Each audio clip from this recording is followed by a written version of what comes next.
हम सभी लालची राजा मिदास की कहानी जानते हैं।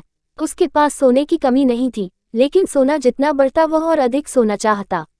उसने सोने को खजाने में जमकर लिया था और हर रोज उसे गिना करता था। एक दिन जब वह सोना गिन रहा था तो एक अजनबी कहीं से आया और बोला, तुम मुझसे ऐसा कोई वरदान मांग सकते हो जो तुम्हें दुनिया में सबसे ज्यादा खुशी दे। राजा खुश हुआ और उसने कहा, मैं चाहता हूँ कि जिस चीज को छूऊं वह सोना बन जाए। अजनबी ने राजा से पूछा, क्या तुम सचमुच यही चाहते हो? राजा ने कहा, हाँ। तो अजनबी बोला, कल सूरज की पहली किरण के साथ ही तुम्हें किसी चीज को छूकर सोना बना देने की ताकत मिल जाएगी। राजा ने सोचा कि वह सपना देख होगा, यह सच नहीं हो सकता।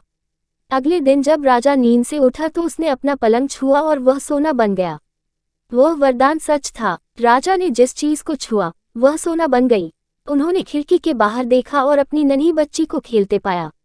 उसने अपनी बिटिया को यह अजूबा दिखाना चाहा और सोचा कि वह खुश होगी, लेकिन बगीचे में जाने से पहले उसने एक किताब पढ़ने की सोची।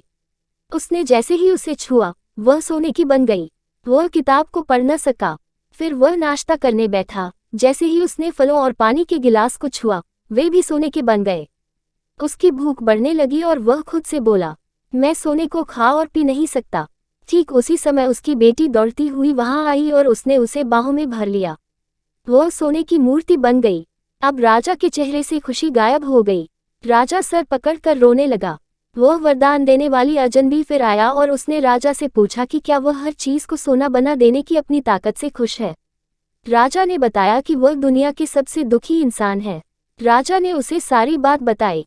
अजनबी ने पूछा, अब तुम क्या पसंद करोगे, अपना भोजन और प्यारी बिटिया या सोने के ढेर और बिटिया की सोने की मूर्ति? राजा ने गिड़गिड़ाकर माफी मांगी और कहा, मैं अपना सारा सोना छोड़ दूंगा, मेहरबानी करके मेरी बेटी मुझे लौटा दो क्योंकि उसके बिना मेरी हर चीज मूल्यहीन हो गई है।